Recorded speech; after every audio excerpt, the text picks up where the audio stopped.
On m'a susurré l'idée un jour, mais pourquoi vous ne feriez pas un livre de la restauration de ce que vous avez fait?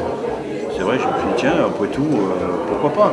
Donc j'ai commencé à écrire beaucoup, mais voilà, à griffonner les dessins que j'avais pu faire quand on a construit, les rencontres que j'ai pu faire avec des personnes tellement différentes, donc toutes ces anecdotes.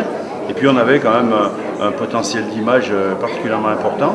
On s'est dit qu'après tout, faire une expo pour retracer justement tous ces moments de cette restauration pouvait être aussi occuper le lieu, il faut le faire vivre, hein, ce lieu-là. Et donc pendant 4 mois, je crois, ou 5 mois, on va avoir cette exposition. Et c'est-à-dire que les gens, quand ils se promènent, ils vont découvrir un peu plus précisément toute l'évolution de la restauration. Et puis surtout ces anecdotes, parce que, encore une fois, c'est énormément de rencontres.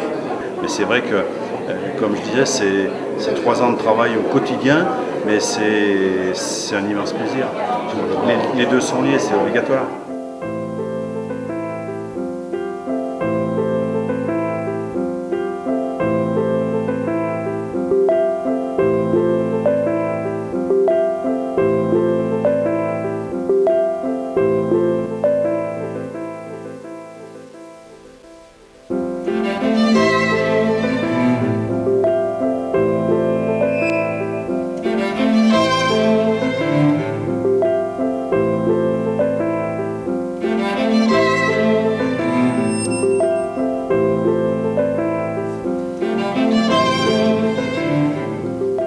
C'est Tony Join, l'entreprise Besqueux.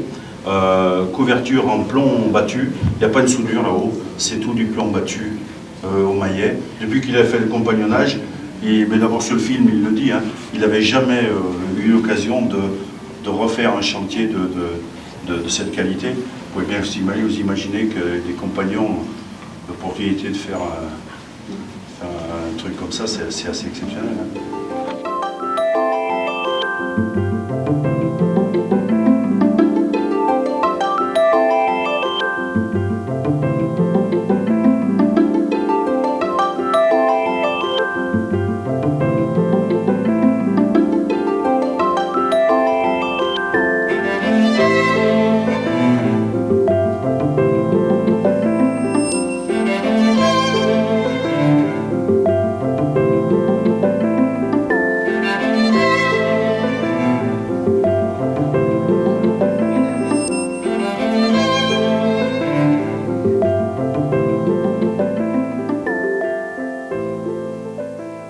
La pièce principale, c'est un devis de 1751, donc qui nous a été fourni par M. Bruyas.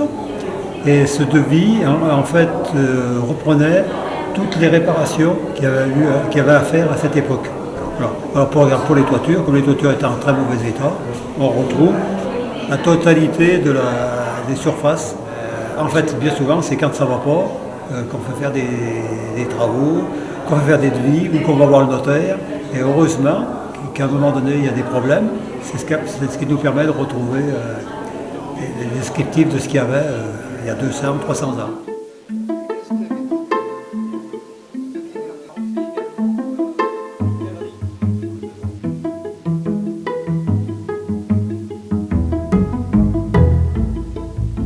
On est ouvert au public, on est l'un des sites les plus fréquentés du département. On a plus de 60 000 visiteurs dans l'année qui viennent pour visiter le château, pour visiter le parc, pour les différentes manifestations qui sont organisées sur le site. Mais c'est plus que ça. On n'est pas seulement un lieu patrimonial, un lieu culturel. On est plein de choses. On est d'abord un lieu commercial, puisqu'en fait le site est ouvert aux entreprises pour la location d'espace, pour faire des séminaires ou des réceptions d'entreprises.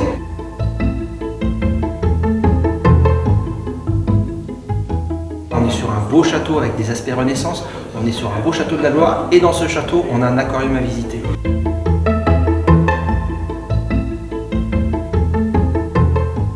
Et on a aussi un espace d'exposition temporaire pour le faire vivre, pour faire découvrir différentes facettes du Forêt ou du fleuve Loire.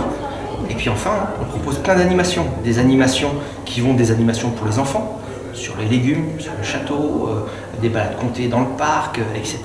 On sort et on développe, on est actif. On n'est pas une image un peu passive ou poussiéreuse du patrimoine des châteaux.